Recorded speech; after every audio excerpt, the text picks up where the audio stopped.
அந்த முதல் சொற்களின் முதல் எழுத்து என்ன எழுத்து வரும் என்று பார்த்து கொண்டிருந்தாங்க. இன்றைக்கு சொற்கள இறுதியில் வர்ற சொற்களை நாங்கள் அதை பற்றி பார்க்க போகிறோம். நான் ஷேர் பண்ணுறேன் ஸ்க்ரீனை.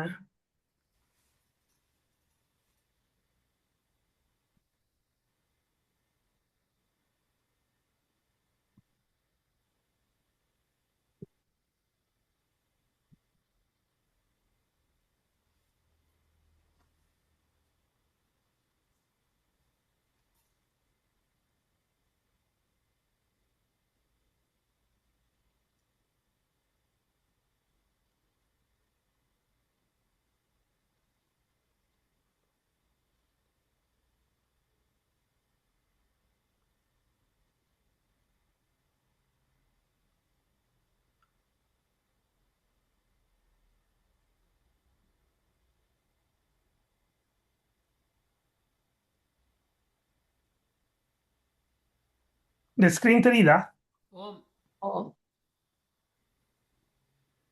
ரைட். இது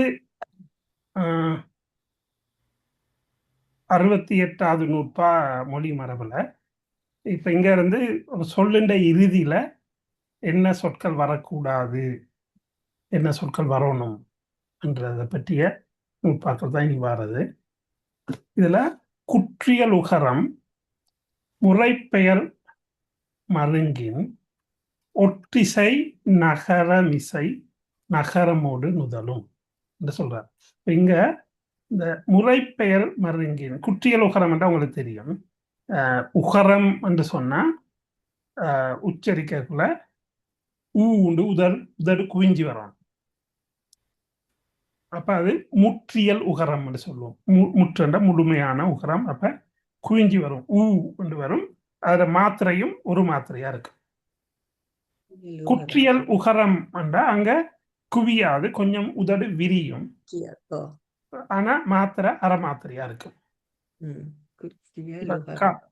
இப்ப காடு நாங்க சொல்றது இல்லை, காடு என்று சொல்றோம் நாங்க. அப்ப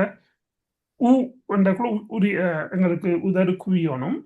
அப்ப இங்க காடு குவியணும்.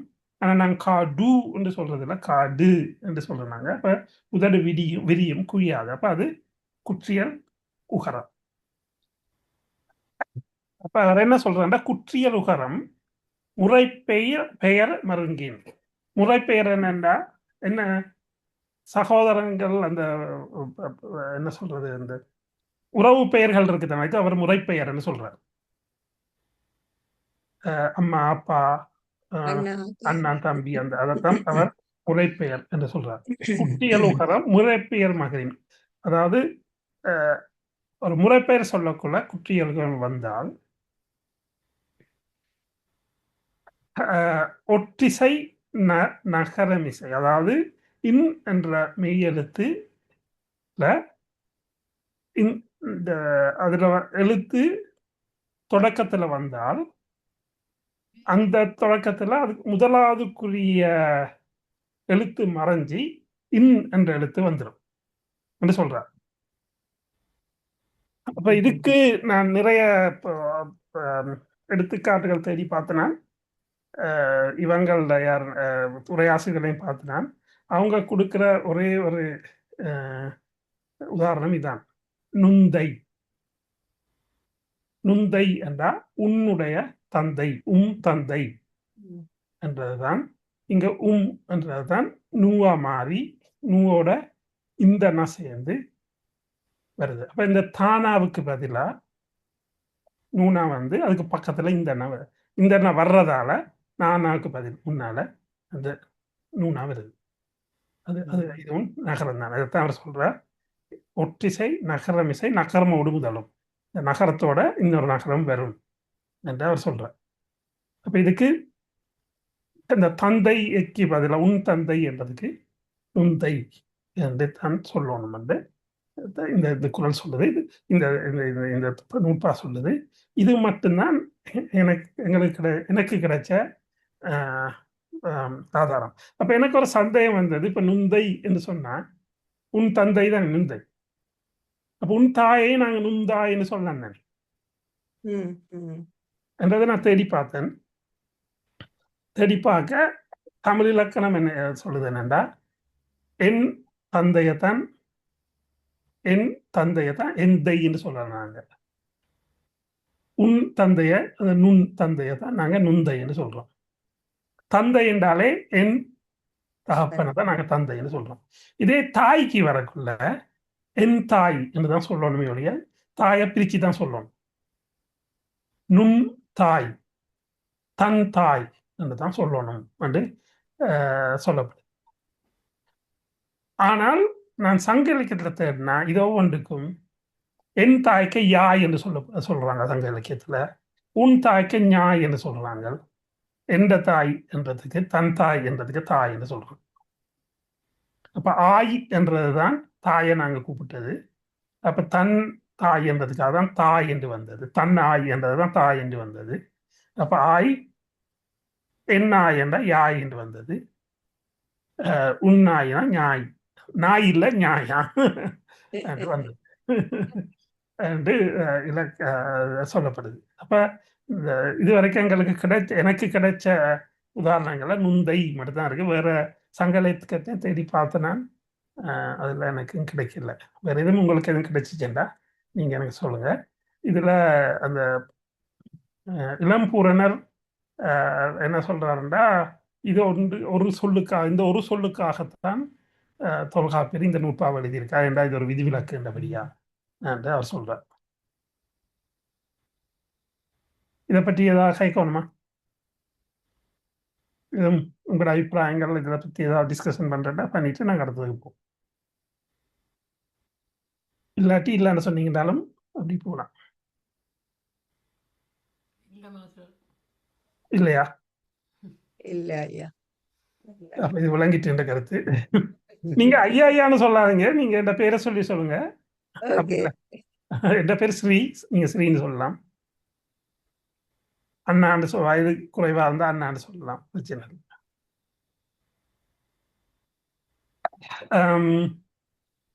அடுத்தது 69வது. முற்றியல் லுகரமோடு பொருள் வேறுபாடாது அப்பெயர் மருங்கின் நிலையிலான. அப்ப அது முதலாவதுக்குத்தான் இங்க திரும்ப அவர் வந்து விளக்கம் கொடுத்தார். என்னண்டா, இந்த முதல்ல நூற்பாவில் குற்றியலுகரமா வந்தது. இது முற்றியலுகரமாகவும் வரலாம். அதாவது நீங்க உச்சரிக்கக்குள்ள நீங்க குற்றியலுகரம் என்று சொன்னால் நீங்க சத்தம் கொஞ்சம் குறைய வரும், நுந்தை என்று வரும். அப்ப அரை மாத்திரை தான் அந்த நூவுக்கு கொடுப்பீங்க. அப்ப அது குற்றியலுகரம். ஆனா சில பேர் நீங்க முற்றியலுகரத்துக்கு முந்தைன்னு சொல்லலாம். அப்படி சொன்னாலும் அதுல பொருள் மாறாது என்றதை அவர் சொல்றார். நீங்க ஒரு மாத்திரையிலையும் சொல்லலாம், ரெண்டு மாத்திரையிலையும் ஒரு அரை மாத்திரத்திலையும் சொல்லலாம், ஒரு மாத்திரையும் சொல்லலாம், அது பொருள் மாறாது.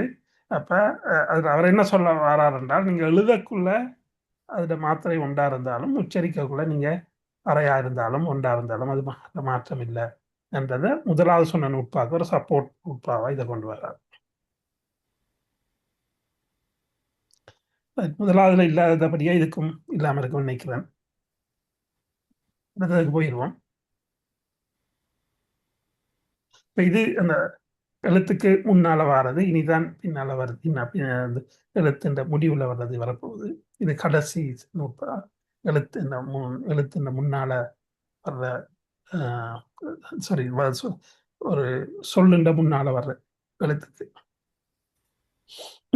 இது உயிர் ஆவு எஞ்சி இறுதியாகும், எஞ்சிய இறுதியாகும்.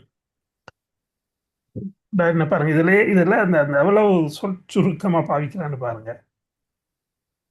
உயிர் அவ் உயிரெழுத்துக்கள்ல அவ்வண்ணா எஞ்சிய, அவ்வண்ணா தவிர்ந்த இறுதியாகும். அவ்வண்ணா தவிர்ந்த மிச்சம் எல்லாம் இறுதியில வரும் என்றத எவ்வளவு சுருக்கமா எழுதியிருக்காரு பாருங்க. உயிர் அவ் உயிர எழுத்துக்கள் அவ்வண்ணா எஞ்சிய, அவ்வண்ணா தவிர்ந்த எல்லாம் இறுதியிலே வரும். அதாவது அவ்வண்ணா தவிர்ந்த மிச்சம் அவ்வளவு எழுத்தும் ஒரு சொல்லுண்ட இறுதியில வரும் என்று சொல்றார். இப்ப எல்லாம் எங்களுக்கு 12 உயிரெழுத்து, 12ல 1 போனால் ஒவ்வொன்றா போனால் எங்களுக்கு 11 இருக்கு. அந்த 11 எழுத்துக்களும் சொல்லுண்ட இறுதியில வரும் என்றதான் அவர் சொல்றார். அதுக்கு உதாரணம் பாருங்க. ஆன வரிசையிலே போட்டிருக்கேன். அந்த நெடுங்கடுங்க வரிசையிலே போட்டிருக்கேன். பல பல என்றால் இல் ஆ, அது கடைசியா ஆ வருது. பலா இல் ஆ, ஆவண்ணா வருது. கிளி கிளி, இல் ஈ, ஈ வருது. தீ இட் ஈ, டி, வடு இட் ஊ, பூ இப்பூ. இதுக்கு அவர் தனியாக ஒரு நூற்பா சொல்ல போறார். அதனால இதை தவிர்த்துட்டேன். ஏன்னா அது கொஞ்சம் விதிவிலக்கு கொண்டு வருது. கடலே ஏ வருது. மலை ஐ வருது. இதுக்கும் ஒரு தனியாக ஒன்று சொல்ல போறார். அதை நான் அதுக்கு வரக்குள்ள வருவோம். அடுத்தது போ ஓ கொண்டு வருது. அப்ப அந்த அவ்வளவு தவிர மிச்சம் அவ்வளவும் இறுதியில வரும். இந்த இன்னமும் ஒவ்வொன்றாம் வரும். அதுக்கு வேற ஸ்பெஷலா சில நுட்பா இருக்கபடியா அதுல உதாரணம் இதுல கொண்டு வரல. அப்ப அவர் என்ன சொல்றார், உயிரெழுத்துக்கள்ல அவ்வண்ணா தவிர்த்து மிச்ச எல்லா எழுத்துக்களையும் நாங்க இறுதி எழுத்துக்களா எடுக்கலாம் என்று சொல்லலாம். இதுல நீங்க ஒன்றை கவனிக்கணும். தமிழ்ல எல்லாம் எத்தனை எழுத்துக்கள்? 247. 51 எத்தனை? 247. 51 நினைச்சேன். 51 இருந்துச்சுங்களா? 51 5 உண்டா? ஓ எப்படி? இல்லையா? 247 தமிழ் எழுத்துக்கள் முழுதும். ஓ அது சொல்லுங்க. ஓ ஏன் 51 சொன்னீங்க? என்ன தெரியும், நாங்கள் அந்த எனக்கு ஏன்னு தெரியாதே, யாரோ சொன்னது நினைவா இருக்கு 51. சரி. உண்மையில தமிழ் எழுத்துக்கள் 240. இல்ல 33. ரைட். தொல்காப்பியத்தின் நூன் மரபுல முதலாவது நூற்பாவே அதுதான். என்ற எழுத்து என்று சொன்னால் உயிரும் மெய்யும் தான் எழுத்து. உயிரெழுத்து 12, மெய்யெழுத்து 18, 30. இதோட 3 சார்பெழுத்துக்கள். அது குற்றியல் இகரம், குற்றியல் உகரம், அகேனம். அப்ப 33 தான். அது 30க்கு எங்களுக்கு எழுத்து வடிவம் இருக்கு, 3க்கு எங்களுக்கு எழுத்து வடிவம் இல்லை. தமிழ் எழுத்துக்கள் 30 சக 3, 30க்கு எழுத்து வடிவம் இருக்கு, 3க்கு எழுத்து வடிவம் இல்லை. ஆனால் அதை முதல் எழுத்துகள் என்று தானே சொல்லி நம்ம தமிழ். ஓ ஆனால் இப்ப உயிர்மெய் எழுத்துக்களை நாங்க அதை எழுத்துன்னு சொல்றது இல்லை. அது யாரோ எங்களுக்கு சொல்லி கொடுத்துட்டாங்க, அதை நாங்க எழுத்துன்னு சொல்லி கொண்டு வரோம். அது எழுத்து இல்லை. இப்ப இவங்கட ஃபோனிக்ஸ் மாதிரி தான். இப்ப பாத்தீங்களா, ஏ பியூ பூ ஒன்று சொல்லுவோம், பியூடின்னா புற்றுன்னு சொல்லுவோம். அது மாதிரி பி டபுள் ஒன்றாலும் பூ சொல்லுவோம். அப்ப அது மாதிரி இந்த எழுத்துக்கள் எல்லாம், அதாவது உயிர்மெய் எழுத்துக்கள் எல்லாம் அது எழுத்துக்கள் இல்லை. நாங்கள் இருக்கிற எழுத்துன்னு சொல்லி நாங்கள் பழகிட்டோம். அது எழுத்துக்கள் இல்லை. அந்த எழுத்துக்கள் விகுதி மாதிரி, அதாவது 2 சொற்கள் சேர்றதால தான் அது உருவாகுது. அப்ப தனி எழுத்துக்கள் இல்லை. நாங்கள் அது முதல் எழுத்து அப்படி அது அது அந்த எழுத்துன்னு சொல்லக்கூடாது என்றதான் நான் சொல்ல வரேன். அந்த அதை தான் இங்கே தொல்காப்பியன்னு சொல்ல வர்றாங்க. பாருங்க, இப்போ இங்கே எங்களுக்கு கிடைச்ச என்ன லானா தானே கிடைச்சிருக்கு. இது எழுத்தா இருந்தால் அவர் சொல்லியிருப்பார் லான்னு சொல்லியிருப்பார். என்ன லா அவன்னான்னு சொல்லியிருப்பார், கீனான்னு சொல்லியிருப்பார். அவர் அப்படி சொல்லலை. அவர் என்ன சொல்றார், இது எல்லாத்தையும் ஆனா ஆவண்ணா ஈனான்னு சொல்லி கொண்டு வர, அதுக்கு பக்கத்துல மெய் இருக்கிறதால சேர்ந்து வர்றதால அது அந்த இந்த உச்சரிப்பை தருது. அப்ப எழுத்துன்றது இது ஒன்று தான். இந்த இந்த இந்த இதுகள் தான். அந்த 12 உயிரெழுத்துக்களும் 18 மெய் எழுத்துக்கள் தான் எழுத்து. ஒரு இடைமறைக்கிறதுக்கு மன்னிக்க வேண்டும். இது இல் சக ஆ லா என்று வாரது உயிரும் மெய்யும் சேர்ந்துதான் அது வருது. உயிரும் மெய்யும் சேர்ந்துதான் அது வருது. அப்ப அதால உயிர்மெய் எழுத்துக்கள் ஏன் அதுல எடுக்க இல்லாத நீங்க உயிர்மெய் எழுத்துக்களை எழுத்துக்கள் என்று சொல்லக்கூடாது என்று சொல்றேன். அது எழுத்து இல்லை. நாங்க பொதுவாக தமிழ்ல மொத்த எழுத்துக்கள் நெடுங்கணக்கு எழுத்துக்கள் என்று சொல்லும் போது 246 + 1 அகேனம் சேர்த்து 247 சொல்லுவோம். ம். அப்ப அங்கதான் சார்பெழுத்துலதான் அகேனம் வருகுது. மற்ற குற்றியலுகரங்களுக்கு எழுத்து வடிவங்கள் இல்லை என்று நீங்க சொன்னீங்க.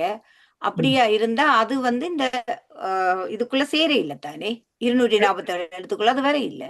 ஓ அப்ப அது தனியே இருக்குது, அப்படியும் இல்ல ஒரு இல்ல இல்ல பகுதி நான் தனியே என்ன இருக்குதா? இல்ல நான் என்ன சொல்ல வரேன்டா, எந்த இலக்கணத்திலையுமே, எங்க தமிழ் இலக்கணத்திலையுமே தமிழ் எழுத்துக்கள் 247 சக அகேனம் என்று சொல்லல.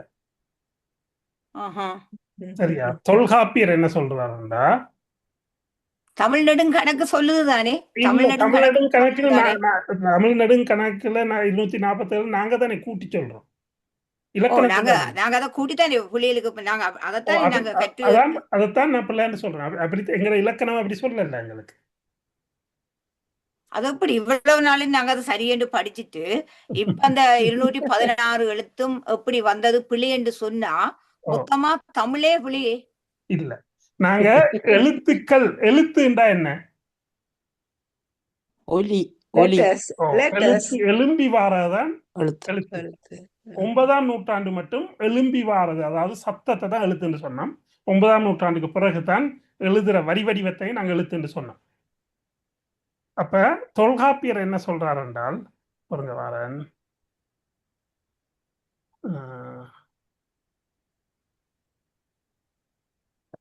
அந்த 30 எழுத்துகளும் முதல் எழுத்துகள் என்று தானே சொல்லப்படுகின்றன இல்லையா? இல்ல அதுதான் நாங்க கொடுத்த இடையில நாங்க கொடுத்தது நாங்க இடையில கொடுத்ததே ஒழிய அது எந்த இலக்கணமும் எங்களுக்கு அப்படி சொல்லல.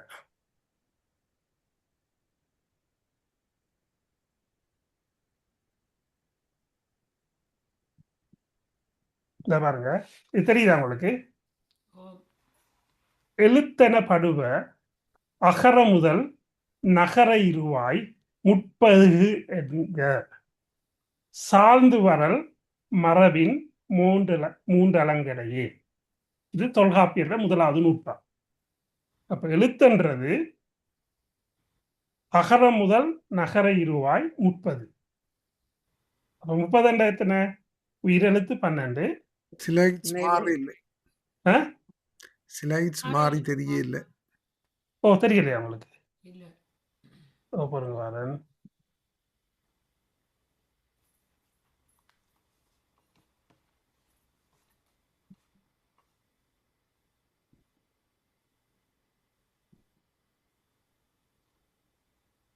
இப்ப தெரியுதா? இது எதுவும் படங்கள் எதுவும் மறைக்குதா? இல்லை தானே? இந்த எனக்கு இடையில இப்ப சரியா? ஓகே.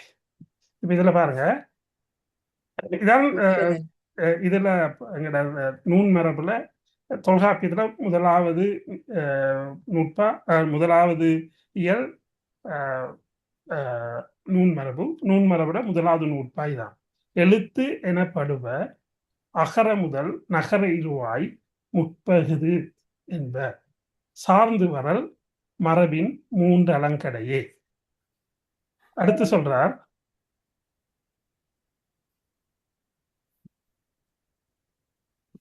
அவர் சொல்றார் அவைதாம், அந்த மூன்றைத்தான் சொல்றார், குற்றியலிகரம் குற்றியலுகரம் ஆயுதம் என்ற முப்பா புள்ளியும் எழுத்தோர் அண்ண. அது எழுத்து இல்ல, எழுத்து வடிவம் இல்லை சொல்றார். அதுக்கு பிறகு அவர் என்ன சொல்றார், அவற்றுள் ஆ இ உ ஏ அப்பால் எனும் அப்பால் 5 ஓரளவு இசைக்கும் குற்றெழுத்து. இது இவ்வளவும் ஈரளவு இசைக்கும் நெட்டெழுத்து. பிறகு அளவு இசைக்கும் எழுத்து எங்கிட்ட இல்லை. நீட்டம் வேண்டின் அவ்வளவுடைய கூட்டி எழுதல் என்பனார் புலவர் என்று சொல்றார். பாருங்க, இதான் முக்கியமானது உண்டு. இப்ப எங்கிட்ட ஒரு எழுத்து இருக்கு, ஒரு மாத்திரை இருக்கு, 2 மாத்திரை இருக்கு, 3 மாத்திரை எங்கிட்ட இல்லை.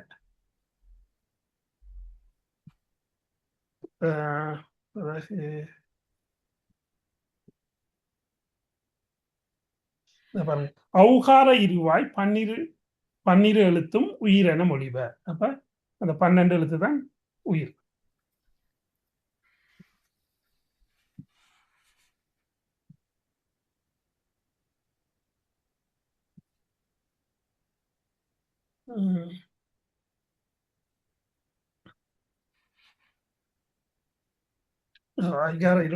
அது நகர இருவாய் 14 எழுத்தும் மெய்யென மொழிவர். அப்ப இவ்வளவுதான் எங்க எழுத்துக்கள். இதைதான் தொல்காப்பியம் சொல்லியிருக்கார். தொல்காப்பியத்துக்கு மேலதான் நாங்க சொல்றோம் 247 சக 1 என்று சொல்றோம். இது தொல்காப்பியம் சொல்லல, நன்னூலாரும் சொல்லல, வீரசோழியமும் சொல்லல, தொன்னூலும் சொல்லல, யாரும் 240 சொல்லல. அப்ப என்னன்னு நாங்க அந்த 247 எழுத்துன்னு அதைத்தான் படிப்பிக்கிறோம். அதைத்தான் நாங்க சொல்றோம். எங்களுக்கு சின்ன வயதுல இருந்து இவங்க கூட்டி இத்தனை எழுத்துக்கள்னு சொல்லி படிப்பிச்சுட்டாங்க. அப்ப நான் அது அப்படியேண்டா இப்ப நீங்களோ நானோ இந்த தலைமுறைக்கு முன்னமோ எல்லோரும் 246 ஆயுதம் 247 தான் அட்டவணையில இருக்குது, தமிழடும் கணக்குல இருக்குது. இதைத்தான் நாங்க காலகாலமா படிச்சு வரோம். சரி, அப்படித்தான் நீங்க சொல்ற மாதிரி முதல் எழுத்து 30 மட்டும் இருந்து இந்த குற்றியல் உயரம் குற்றியல் உகரங்கள் அந்த 3ஐயும் கொண்டு நாங்கள் எழுத்துருவாக்கம் செய்ய வெளிக்கிட்டால் எவ்வளவு தூரம் எங்களுடைய மொழியினுடைய எழுத்துருவாக்கம் இருக்கும், எவ்வளவு தூரம் இருக்கும் உயிர்மெய் எழுத்து இல்லாமல். இப்ப நீங்க சொன்ன 216 எழுத்தையும் விடுங்கோன்றீங்க.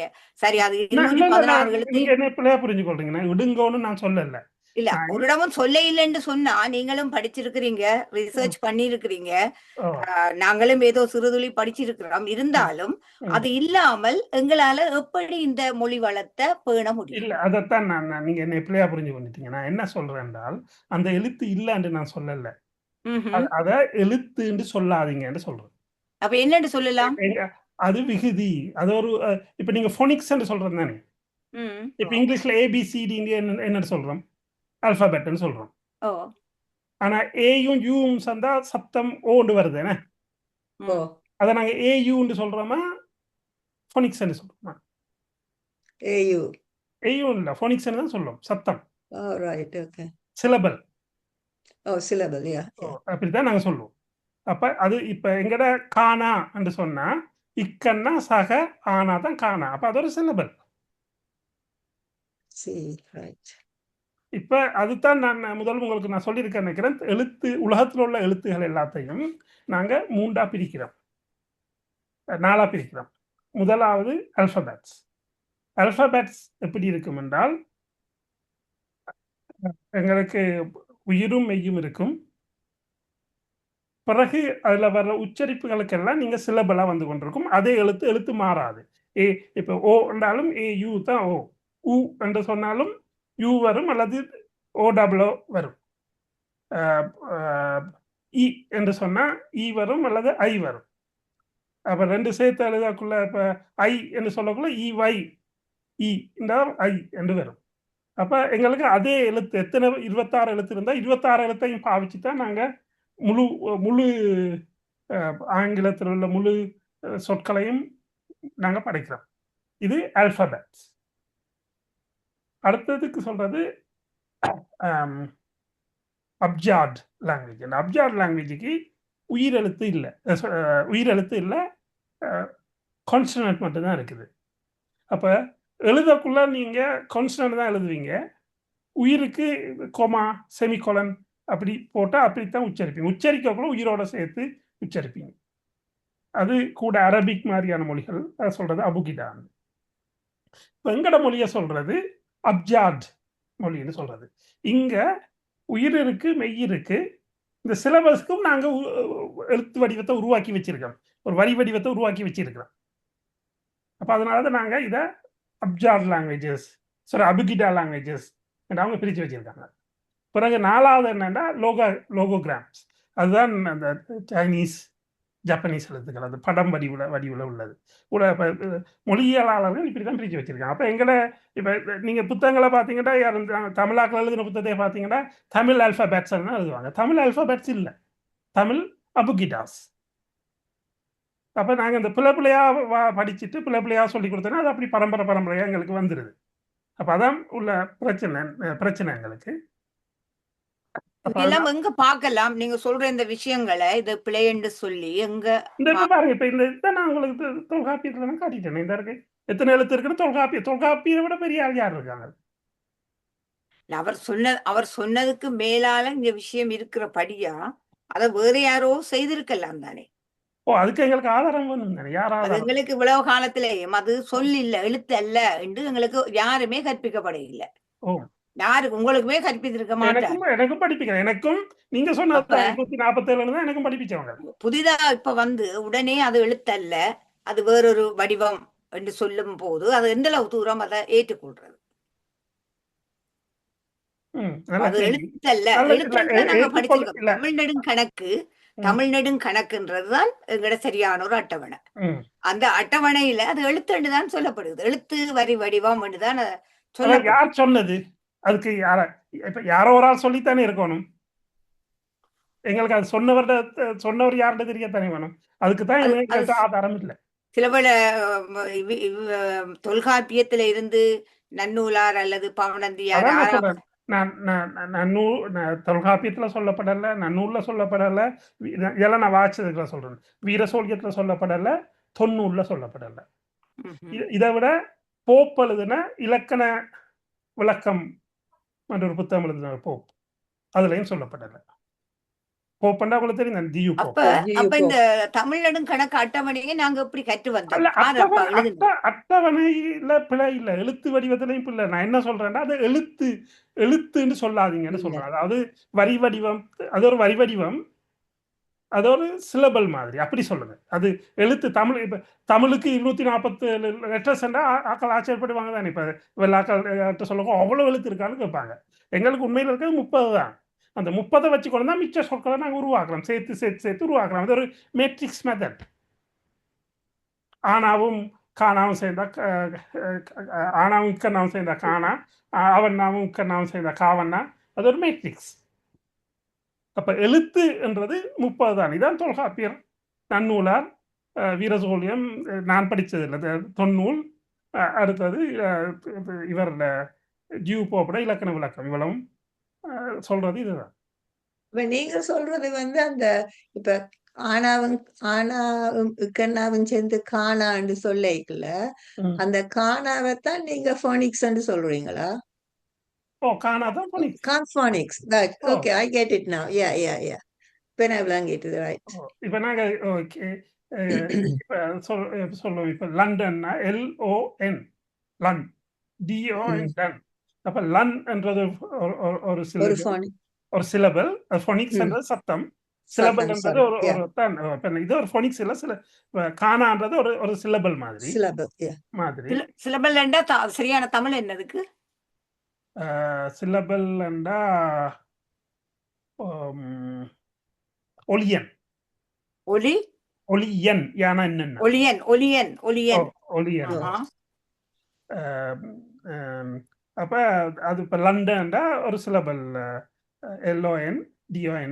அப்ப ரெண்டு சேர்ந்து தான் சிலபல். அவங்க உச்சரிக்கக்குள்ள பிள்ளைகளுக்கு சொல்லி கொடுக்கக்குள்ள இங்க LON DON லண்டன் சொல்ல மாட்டாங்க.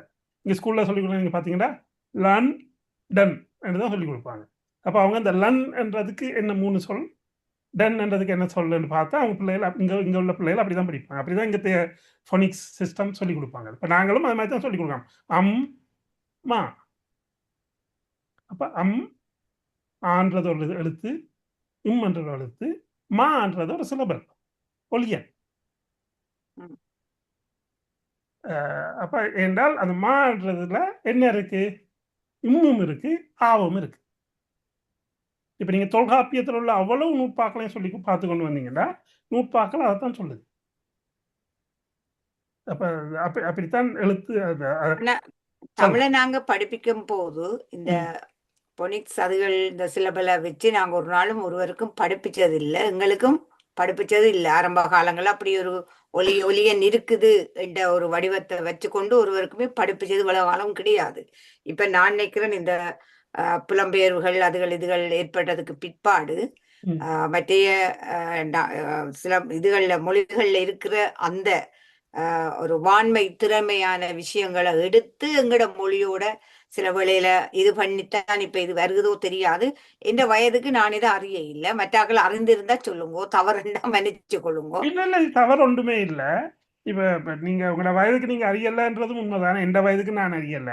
ஆனா நான் புதுசா எங்க இருந்தோ கொண்டு வரல தானே, நான் தொல்காப்பியத்துல இருந்து தானே கொண்டு வரேன். பாருங்க இல்லையா? தொல்காப்பியமோ அது சரி, அது அப்ப ஆங்கில நாங்க சொல். இது இங்கிலீஷ் வடிவத்தை நாங்க எங்க கொண்டு வரல தானே. ஆனா அந்த தொல்காப்பியத்தை ஏன் அப்ப அந்த நாள்ல இருந்தே அதற்கு தொடர்ந்து வராமல் இப்ப இடையில நாங்கள் அதை திரும்பி பார்க்க வேண்டிய நிலைமையும் வந்தது, அதை இடையிலே விட்டது. அது ஒரு அரசியல் கேள்வி. தொல்காப்பியத்தை இது இப்ப இங்க தொல்காப்பியர் 2600 வருஷத்துக்கு முதல்ல அவர் எழுதினாருண்டா 3 தரம் தொல்காப்பியத்தை ஒழிச்சிட்டாங்க. ஏன் ஒழிச்சாங்கன்னு எனக்கு தெரியாது. பிறகு அதுல இடைச்சர்கள்லாம் கொண்டு வர பார்த்தவங்க. அப்போ பிறகு அதை திரும்ப கஷ்டப்பட்டு மீட்டு இப்ப எங்களுக்கு இவர் பேர் என்ன, சிவை தாமோதரம் பிள்ளை இல்லாட்டி எங்களுக்கு பொருளாதாரமே கிடைச்சிருக்காது, அதை ஒழிச்சு வச்சிருந்தாங்க. அப்ப அவர் தான் எங்கெல்லாம் போய் தேடி கண்டுபிடிச்சி கொண்டு வந்தவர். அதுக்கு பதிலாக ஒரு 10ஆம் நூற்றாண்டுல வந்த நன்னூலை எங்களுக்கு பாடல் நூலா கொண்டு வந்துட்டாங்க. அப்ப நன்னூலை தான் எங்களோட யூனிவர்சிட்டிஸ்லையும் சரி ஸ்கூல்லையும் சரி படிப்பிச்சு கொண்டு வந்தவங்க. அப்ப ஆனா நன்னூலும் இந்த தொல்காப்பியத்திட வழிமுறையில தான் அவர் தொல்காப்பியத்தான் ரெஃபர் பண்றார். தொல்காப்பியத்தின் படி இப்படி, தொல்காப்பியத்தின் படி இப்படி. ஆனால் அவர் எழுத்ததிகாரத்தையும் சொல்லதிகாரத்தையும் மட்டும் தான் சொல்றார், அவர் பொருளதிகாரத்தை சொல்லலை. அப்ப அந்த நீங்க கேட்ட கேள்விக்குரிய பதில் என்னன்னா, தொல்காப்பியம் வேணுமென்றே மறைக்கப்பட்டது. நாங்க அதை திரும்பி கொண்டு வர்றதுக்குரிய காரணம் என்னன்னா, இப்ப நான் அதுக்கு முக்கியத்துவம் கொடுக்குற காரணம், இப்போ உலக தமிழாட்சி மாநாடுகள் அதுக்கு முக்கியத்துவம் கொடுக்குற காரணம் என்னென்றால், இந்த தொல்காப்பியத்தை தொன்மைக்கு இது பாருங்க. இப்போ அது எப்போ எழுதுனேன்னு தெரியாது, நாங்கள் சும்மா சொல்கிறோம் 2600 வருஷம் வந்து. ஆனால் அது அந்த நேரத்தில் எழுதின அந்த அந்த அந்த அந்த இலக்கணம் இன்னும் எங்களுக்கு பாவனையில் அதைத்தான் நாங்கள் எல்லாருமே பாவிச்சு கொண்டிருக்கோம். அப்போ அவ்வளவு தொன்மையானதில் 2600 வருஷத்துக்குள்ளதை விட்டுட்டு நாங்கள் ஒரு 1000 வருஷத்துக்கு முதல்ல சொன்னதை தூக்கி பிடிச்சி கொண்டிருந்தோம்னா எங்களோட தொன்மையை நாங்கள் இழக்கிறோம். இப்போ நீங்க கூகுள் பண்ணி பாருங்க, who is the father of linguistic type பண்ணி பாருங்க, 2 பதில் வரும். the oldest linguist father of oldest languages is Panini என்று வரும். who wrote Astasai Sanskrit grammar. modern father of linguistic neon அப்படி பேர் வருதில்லை, நியோன் என்று சொல்லி வரும். அப்போ அவரோட காலம் இப்போ 19ஆம் நூற்றாண்டு. தொல்காப்பியத்தை பற்றி வராது. அப்போ நீங்கள் இப்போ புதுசாக வந்தவரை விட்டுருவோம். பழைய ஆளை பாணினி எடுத்தோம்னா அவர் சமஸ்கிருதத்துக்கு இலக்கணம் எழுதியிருக்கார். என்னத்தில் எழுதினார், எப்போ எழுதினார்னா கிறிஸ்துக்கு, இவங்களே சொல்லுவாங்க கிறிஸ்துக்கு 4ஆம் நூற்றாண்டில் எழுதினார். எந்த எழுத்து வடிவத்தில் எழுதினார்னா தெரியாது. அப்போ அதுக்கு ஒரு ஆதாரமும் இல்லை. அவர் 4ஆம் நூற்றாண்டில் எழுதினான்றதுக்கு ஆதாரம் இல்லை. ஆனால் முழு புத்தகங்களும் சரி, இன்டர்நெட்டும் சரி, இந்த ஏஐ டூல்களும் சரி அடிச்சனே சொல்லும் பாணினி. ஆனால் எந்த எழுத்து வடிவம் தெரியாது. அப்போ அவருக்கு என்னத்துக்கு இலக்கணம் கொடுத்தாருன்னா அவர் உச்சரிப்புகளுக்கு இலக்கணம் கொடுத்துருக்கிறார். ஆனால் அதைத்தான் இங்கே மாடர்ன் இலக்கணம்னு சொல்கிறாங்க. ஆனால் பாருங்க, தொல்காப்பியம் எவ்வளவு அழகா ஒரு ஒரு இலக்கணம், எழுத்து வடிவம் எப்படி இருக்கணும், எழுத்து எப்படி இருக்கணும், உச்சரிப்பு எப்படி இருக்கணும், எது எழுத்துக்கு முதல்ல சொல்லுக்கு முதல்ல வரும், எது பிறகு வரும், அப்படியெல்லாம் பிரித்து 5 வகையான இலக்கணம் என்ன, எழுத்து, சொல், பொருள், யாப்பு, அணி, அப்படி பிரித்து இலக்கணம் எழுதினவரை ஒருவருமே கணக்கெடுக்கிறாங்களே. ஏனென்றால் நாங்கள் தமிழர்கள் விட்டுட்டோம் அதை. அப்போ நாங்கள் அவங்களுக்கு சொல்லி கொடுக்காம இவங்க எங்களை விட்டுட்டாங்கன்னு சொன்னா இல்லை. அப்போ எங்கள்கிட்ட தொன்மையை நாங்கள் தானே எடுத்து தூக்கி பிடிக்கணும். நாங்கள் இதை விட்டுட்டு இடையில வந்து தூக்கி பிடிச்சோம் என்றால் எங்களோட தொன்மை போயிடுமே. இதனால தான் நீங்கள் கேட்ட கேள்விக்கு இதனால தான் நாங்கள் தொல்காப்பியத்தை இப்போ தூக்கி பிடிக்க வேண்டிய ஒரு நிலைமை வந்திருக்கு. எங்களோட மரபுல எங்களோட டீச்சர் மாதிரி சொல்லி கொடுத்துக்கிட்டு வந்திருந்தாங்க என்றால் எங்களுக்கு அந்த பிரச்சனை இல்லை. பாருங்க, நாங்கள் இந்த உங்களுக்கு இதுக்கு நூன் மரபுக்கு முதல்ல நான் பிறப்பியலை சொல்லி கொடுக்கறதுக்கு காரணமே எனக்கெல்லாம், உங்களுக்கு எப்படியும் தெரியும், எனக்கெல்லாம் இந்த லகர லகர நகர நகர ரகர வேறுபாடு உச்சரிக்க தெரியாது என்றால் எனக்கு சொல்லி கொடுக்கல ஒருவரும். நாக்கு இப்படி வளைக்கணும், நாக்கை இப்படி சுழற்றணும் என்று சொல்லி தரல. ஆனால் இவர் விளக்கமாக தொல்காப்பியத்தை சொல்லியிருக்கார். உங்களுக்கு யாரும் அப்படி சொல்லி கொடுத்தாங்களா, படித்த ஸ்கூலில் படிப்பிச்சாங்களான்னு எனக்கு தெரியாது. ஆனால் நான் படித்த ஸ்கூலில் எனக்கு சொல்லி தரல. அப்போ இதெல்லாம் எவ்வளோ பிள்ளையா எங்களுக்கு சொல்லி கொடுத்துருக்காங்கன்னு இப்போ பார்க்க எனக்கு டீச்சர்ஸ்மாரோட கோபமும் வருது. தமிழ் படித்த டீச்சர்மாரோட சொல்லுங்க. சாரி ஐயா, எனக்கு இது ஆச்சரியமா இருக்கு. ஏனென்றா நீங்கள் என்னை விட எவ்வளவோ யங் பர்சன். ஆனா அப்படியா? நான் படிக்க எனக்கு லகர சொல்லி தந்தவ. ஓ இல்ல லகரம் அந்த இல்ல இல்ல லகரம் சொல்லி தரோம், உச்சரிக்க சொல்லி தரல. நாக்க எப்படி சுழற்றுறதுன்னு சொல்லி தரல, நாக்க எங்க வைக்கணும்னு சொல்லி தந்தவங்களா? இல்ல இல்ல ஆஹ் என்- இல்ல இல்ல இப்ப இவங்க காலத்துல தமிழ் கூட இருந்தது படிப்புல. பிறகு இடையில கொஞ்சம் தமிழ் கொஞ்சம் மாடர்னா வந்தது. ஆ அப்படி இப்பவும் மாறி அந்த நான் சிலபஸ் எல்லாம் மாத்திருவேன் சொல்லுங்க. நான் இப்பவும் சைவத்தை சொல்றவ யாழ்ப்பாணத்துவருக்கு வந்து அந்த மூன்று லானா லானா அதுகளுக்கு உச்சரிப்பு லானாவும் சரி. லா ஆனா தமிழகத்துல இருக்கிற வந்து அது வடிவா உச்சரிக்கிற வேண்டும். அள்ளா என்று சொல்லி வடிவா அந்த நாக்கம் அடிச்சு சிறப்பு லகரத்துக்கு சொல்லி நம்ம எங்களுக்கு பெரிய வித்தியாசமா நாங்கள் உச்சரிக்கிறீங்களே, அது ஒரே மாதிரி கிட்டத்தட்ட உச்சரிக்கிறாங்க. ஓ நாங்க நான் இப்ப மற்ற மவ்வளவுல ஆனா இருக்குது தமிழ்ன்றது வருது. ஓமாம், சிறப்பு லகரம். ஓ அதெல்லாம் நாங்க தமிழ்ன்றது தமிழ்ன்னு தான் நாங்க சொல்றோம். தமிழ் அது தமிழ் மேலால உரசி கொண்டு போகுது அந்த ஓ மேல லகரம். நாக்கு தமிழ் மேல அன்னத்தை தொட்டு வருடி கொண்டு வரணும். ஆனா இது வளைய வேணும். ஓமாம், ஓ வளைஞ்சி வருடும்.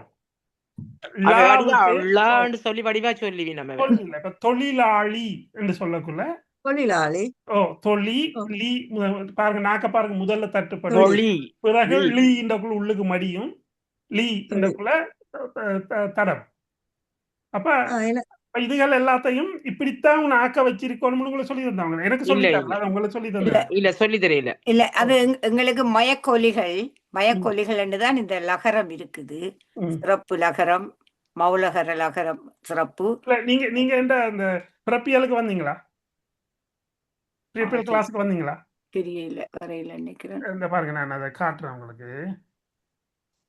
அது எங்களுக்கு சொல்லி தந்திருக்கிறோம். எப்படி என்று சொன்னா கொஞ்சம் கேளுங்க. ஓ நுனி நாக்கால தான் சின்ன லகரத்தை உச்சரிக்க வேண்டும். எப்போதும் உள்கவனம். கல் கல் ம், இல்ல அது அப்படி என்று சொல்றத தலை என்றத நுனி நாக்காலையும், ம், நடு நாக்கால அன்னம் மேல் அன்னத்தால ம், அதாவது இந்த இள்ள குட்டு போட்ட இள்ளனாவ உச்சரிக்க வேண்டும் என்றும், ம். அடுத்தது எங்களுடைய அடி தொண்டையால தான் இந்த மௌலகர லகரம் எப்போதும் உச்சரிக்கப்படும். வாழைப்பழம், அதாவது நாக்கை மடித்து கூற வேண்டும். ம். அது அது படிப்பிக்கும் போது சொல்லி தந்திருக்கிறார்கள் சிறு வயதுல, எனக்கு ஞாபகம் இருக்கு. ஆனா நாங்கள் அப்படி சொல்றது குறைவு. நீங்க பாத்தீங்கன்னு சொன்னால் அந்த லகரம் அப்படியெல்லாம் நாங்க உச்சரிக்கிறதே இல்ல. இல்ல அது எங்களுடைய தமிழ்ல வந்து அந்த விரைவான பேச்சு தமிழை நாங்க பயன்படுத்துறதுனால எங்களால அதை பேண முடிய இல்லை. ஆனா இந்தியாவில் என்னை பொறுத்த வரைக்கும் அவர்களுடைய தமிழ் வந்து கொஞ்சம் நிதானமாக நிறுத்தி அவர்கள் அப்படி என்று கொஞ்சம் இழுத்து போறபடியா அந்த லகரம் சரியாக அதுக்குள்ள அவர்களுக்கு உச்சரிக்கப்படுறதாக தெரிகிறது. இல்லையென்று இல்லை. இத பாருங்க, இது அஹ்,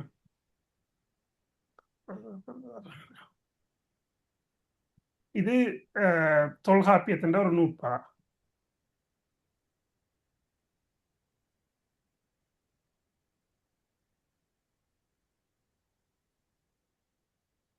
தெரியுதானே உங்களுக்கு? என்ன இது ஒரு தொல்காப்பியத்தின் நூற்பா. இதுல அவங்க சொல்றாங்க பாருங்க, லேக்கு நாக்க எங்க வச்சிருக்கணும், இல்லுக்கு எங்க வச்சிருக்கணும், இதுக்கு என்ன சொல்லிக்கோங்க பாருங்க. நான் விளிம்பின் வீங்கி அனல்பல் முதலுற ஆவியின் அன்னம் ஒற்றவும் வருடவும் லகர லகர ஆயிரண்டும் பிறக்கும். இப்படி எங்க தொல்காப்பியம் சொல்லி தருது. எனக்கு இப்படி ஒருத்தரும் சொல்லி தரல, அதான் நான் சொல்ல வரேன். உங்களுக்கு எதுவும் சொல்லி தந்திருக்காங்களா எனக்கு தெரியாது. இங்க பாருங்க, இங்க நுனினா அனறிண்டா விரிஞ்சி, அன்னம் வருட மேல பாருங்க, இந்த வருட ரகர லகர இரண்டும் பிறக்கும். அதோட எங்களுக்கு வந்து இப்ப அந்த எழுத்து ஆனா ஆவன்னாடு சொல்லி தந்தவை ஒழிய சவுண்ட் இங்க மாதிரி போனிக்ஸ் வந்து படிப்பிக்கலாங்க. அ ஆ இ ஒன்றெல்லாம் அப்படி சொல்லி தெரியல. ஆனா ஆவன்னா ஈன ஈன அப்படித்தான் நாங்கள் படிச்சது. அதுலயும் ஒரு பிள்ளை இருக்கு. ஆனா அவன் சொல்லி கொடுத்தவங்க. ஓ அது பிள்ளைதான். அதுல இங்க பாருங்க, அகாரம் ஆகாரம் நகாரம் நாகாரம் தான் தொல்காப்பியம் சொல்லுங்க. லகாரம் ரகாரம் தான் தொல்காப்பியம் சொல்லுது. நாங்க சின்ன லகரம் பெரிய லகரம் மவுலகர லகரம் என்று இந்த லகரங்களை சொல்றோம். நாங்க ஓ, தானாவ தன்னகரம் நானாவ தன்னகரம் நன்னகரம் என்று சொல்றோம். தன்னகரம் சொல்றோம் நாங்க. ஓ. அதுகளெல்லாம் சொல்லி தந்திருக்கிறோம், இல்ல அதுகள் சொல்லாம சொல்லி இல்ல. தந்திருப்பாங்க. நான் சொல்றேன்னா இப்படி உச்சரிங்க, இந்த நாக்க வளைங்க, ஓ நாக்க அது அது அது பாம்பாங்க. லகரத்து கட்டாயம் சொல்லி தந்திருக்கிறோம். எல்லா ஏன்னா இலக்கண ஆசிரியர்களும் சொல்லியிருக்கிறோம். ஆ, நானும் அது படிச்சேன். நான் எல்லாரும் அது நீங்க சொல் கற்பிச்சிருக்கிறாங்க. அது இந்த காலத்துல நான் படிச்சிருக்கிறேன். அதுல ஒரு குறையும் இல்லை. ம். ஆனால் இந்த 216 எழுத்தையும் என்னண்டு எப்படி வந்து சேர்ந்ததுன்றதான் இப்ப இருக்கிற பிரச்சனை. அல்ல அது அத எப்படி அத வந்ததுன்றது எப்படி இந்த வந்ததுன்றது எனக்கும் தெரியாது. எழுத்து எழுத்து எழுத்து சொல்லோ அல்லது எழுத்தோன்றதை ஏன் சொல்லக்கூடாதுன்றதுதான் இப்ப என்னுடைய கேள்வி. அது நாங்க சொல்லி பழகி நாங்க படிச்சு வந்துட்டோம், பிள்ளைகளுக்கு அதுதான் படிப்பிச்சிட்டோம். அதைத்தான் அதுதான் நடைமுறையில் தமிழ் இப்ப வரைக்கும் இருக்கு. நெடுங்கணக்கு சொல்லி இருக்கிறேன். தமிழ் நெடுங்கணக்கு சொன்னதுக்கு காரணம் அப்படி வந்ததால எழுத்துன்னு அதாலதான் அது சொல்லி தமிழ் நெடுங்கணக்கண்டே இருக்குது. இல்ல, 216 தமிழ் உயிர்மை எழுத்துக்கள். நெடுங்கணக்குன்றதுல பிழை இல்லை, நெடுங்கணக்குன்றது சரி. ஆனால் அத கானா காவன்னா அதை எழுத்துன்னு சொல்லாம அது விகுதி என்று சொல்லி பழகினீங்கன்னா நல்லது. ஏன்னாடா இப்ப இங்க உள்ள பிள்ளைகளுக்கு கூட இங்க பாருங்க, இங்க பிறந்து வளர்ந்த பிள்ளைகளுக்கு இங்கிலீஷ் சொன்னா 26 எழுத்து, தமிழ்ல 247 எழுத்து இருக்கு என்று சொன்னா அவங்களுக்கு ஒரு மலைப்பா இருக்கும். அதை விட தமிழ்ல 30 எழுத்து தான் இருக்கு. அது இப்ப ஆனாவும் இக்கண்ணாவும் சேர்ந்து கானா உருவாகும், ஆனாவும் ஆவண்ணாவும் இக்கண்ணாவும் சேர்ந்து காவண்ணா உருவாகும்டா அவங்க இங்க படிக்கிற ஃபோனிக்ஸ் மாதிரியே படிச்சுட்டு போயிடுவாங்க. அவங்களுக்கு அதெல்லாம் ஈஸியா சரி இருக்கும். ஐயா. என்னன்னு சொன்னா, ம், இப்ப எங்களுடைய இலக்கண கேள்வி பேப்பர்ல ம், பரீட்சை தாள்கள்ல ம், முதல் எழுத்துக்கள் 30 கேட்பாங்க. ஒரு பகுதியில கேட்பாங்க. அல்லது ம், தனியா உயிரெழுத்து எத்தனை என்று கேட்பாங்க, அல்லது மெய் எழுத்து எத்தனை என்று கேட்பாங்க. ம், பிறகு ஒரு கேள்வி உயிர்மெய் எழுத்து எத்தனை என்று கேட்பாங்க. அடுத்த இன்னொரு கேள்வி இருக்கு, தமிழில் உள்ள மொத்த எழுத்துக்கள் எத்தனை என்று கேட்பார்கள். மொத்த ம், எழுத்து என்று தான் கேட்பார்களே தவிர ம், முதல் எழுத்து 30 என்றதை ஒரு நாளும் ஒருவரும் கேட்கிறீர்கள். முதல் எழுத்து 30 கேட்பாங்க சாதாரணமா. ம். ஆனா இப்படி ஒரு கேள்வி அங்க தொடர்ச்சி இன்று வரைக்கும் இருக்குது. இன்றைக்கு அது ஆரம்பிச்சது எனக்கு தெரியாது. ம். ஆனா இன்று வரைக்கும் அந்த கேள்வி இலக்கண பேப்பர்ல எங்களுடைய நாடுகள்லயும் சரி, இங்கே நடக்கிற தமிழ் பாடசாலைகள்லயும் சரி, தரமாக அந்த கேள்வி பேப்பர்ல இருக்குது. அப்ப நாங்க ஒலியன்கள் மட்டும் 216 என்று பிள்ளைகளுக்கு சொல்லி கொடுக்கறதா இருந்தா அதுக்கு ஒரு வரி வடிவத்தை வேற யாராவது அது என்ன மாதிரி அதுல வரி செய்யும். வடிவம் தான் இருக்கு, எங்களுக்கு ஏன் நாங்க உருவாக்கணும். அந்த அந்த வரி வடிவத்தை எப்படி சொல்லி கொடுக்குறன்றதும் நாங்கள் சொல்ல போயிடும். ஓ, இல்லாம இந்த இல்ல நெடுங்கணக்கில இருந்து இல்ல அதைத்தான் நான் இப்ப சொல்லி கொடுத்து கொண்டு வாரேன். இப்ப நான் நான் வேற எங்கேயுமே போகல. நான் தொல்காப்பியம் நன்னூல் அதுக்குள்ள நிக்கிறேன். அப்ப இதை இப்ப விட வேற நீங்க இலக்கண சொல்றது மாதிரி மையத்தில் இல்ல. ஐயா, நான் சொல்றேன் கேளுங்க. ம், 30 எழுத்துத்தான் முதல் எழுத்துக்கள். அந்த 30 தான் எழுத்துக்கு உரியது என்று சொல்லி நாங்க இப்ப பிள்ளைகளுக்கு சொல்ல போனால் ம். எல்லாரும் குழம்புவினம். பெற்றார் எல்லோருமே அதே வகையில தான் படிச்சு வந்திருக்கிறார்கள். பல தலைமுறைகள் அப்படித்தான் இல்ல படிச்சிருக்கு. இல்ல அதெல்லாம் நான் மறுக்கல. ஏன்னா இப்ப நான் புதுசா ஏதாவது சொல்லி கொடுக்க போனால் அவங்க மறுத்துருவாங்க. ஆஹ் ஆனால் நாங்க மறுத்துருவாங்கல்ல அவங்க. நாங்க ஒன்று சொல்றோம், நீங்க ஒன்று சொல்றீங்க, அந்த மாதிரி அது தேவையில்லான பிரச்சனைகள் வரலாம். ஆனால் எங்க இருந்து நாங்க இதை திருத்தி எடுக்கிறது? நாங்க பிழையா வந்துட்டோம்.